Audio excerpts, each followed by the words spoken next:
সুরেন্দ্রনাথ কলেজের সান্ধ্য বিভাগের অধ্যক্ষ জাফর আলী খান নিজেই পড়লেন জয় বাংলা লেখা তৃণমূল ছাত্র পরিষদ লেখা পাঞ্জাবি। পরীক্ষা পিছিয়ে দেওয়ার জন্য এই অধ্যক্ষ চিঠিও দিয়েছিলেন কলকাতা বিশ্ববিদ্যালয়ের অন্তর্বর্তী উপাচার্য শান্ত দত্তকে।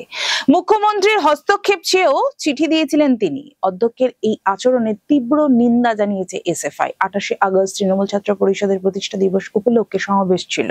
এদিনই কলকাতা বিশ্ববিদ্যালয়ের একাধিক পরীক্ষা ছিল। তৃণমূল এবং রাজ্য সরকারের চাপের মুখেও পরীক্ষা পিছায়নি কলকাতা বিশ্ববিদ্যালয়ের কর্তৃপক্ষ। নির্বিঘ্নেই হয়েছে পরীক্ষা।